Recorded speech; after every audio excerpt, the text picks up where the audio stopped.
নিৰাপদ নহয় জুবিন ক্ষেত্ৰ অনুৰাগীৰ ৰূপত চুৰৰ তিঘিলঘিলনি প্ৰথমে আব্দুল জলিল এবাৰ আনোৱাৰ হুছেইন চলিত শতিকাৰ সকলোতকৈ প্ৰিয় অসমীয়াগৰাকীৰ সমাধিত এইবোৰ কি আমন জীৱনকৈ বহি থকা এই ব্যক্তিজনৰ নাম হৈছে আনোৱাৰ হুছেইন দেখাত সাধাৰণ নিমাখিত ব্যক্তি যেন লাগিলেও ই হৈছে এটা গভাইত চুৰ চিচিটিভিত বন্দী হোৱা এই দৃশ্যটোলৈ চাওক অনুৰাগীৰ ৰূপত জুবিন ক্ষেত্ৰলৈ আহি জাপে জাপে টকা চুৰ কৰিছে এই নৰাধম আনোৱাৰ হুছেইনে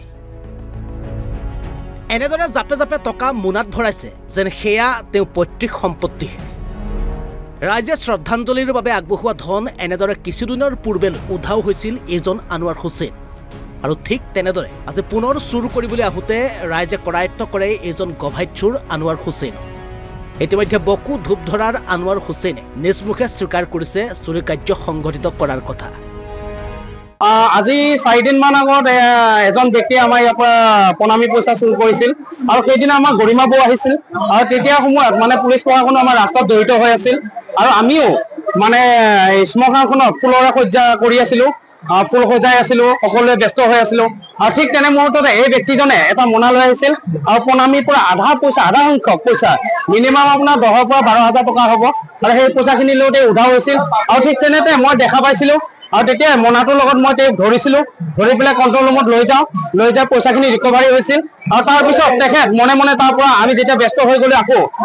এপিআৰজনৰ সন্মুখৰ পৰা তেওঁ পলাই পত্ৰং দিয়ে আৰু আজি তেওঁ এই তেনে উদ্দেশ্য লৈ আহিছিল আৰু তেখেতক মই কৰায়ত্ব কৰি এতিয়া ইয়ালৈকে আনিছোঁ আৰু আমাৰ সোণাপুৰ আৰক্ষী থানাক খবৰ দিছোঁ তেখেতসকলে আহি পিক আপ কৰিব সোণাপুৰৰ পৰা নাৰায়ণ কৰৰ ৰিপৰ্ট অসম লাইভ 24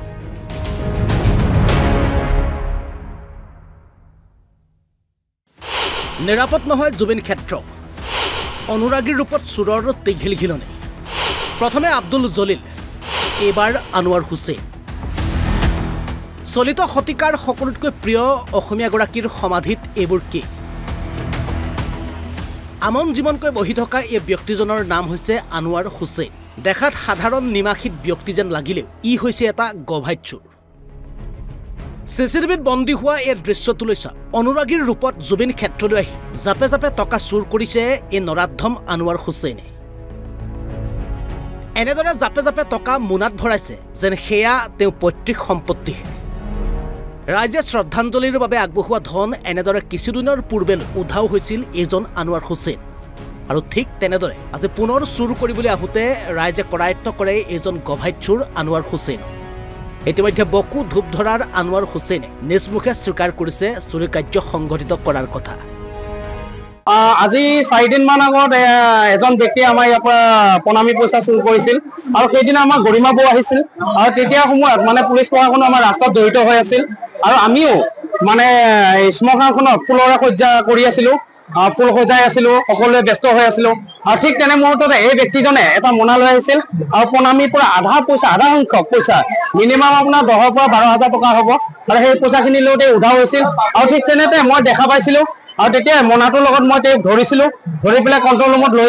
লৈ যাই পইচাখিনি ৰিকভাৰী হৈছিল আৰু তাৰপিছত তেখেত মনে মনে তাৰ পৰা আমি যেতিয়া ব্যস্ত হৈ গ'লো আকৌ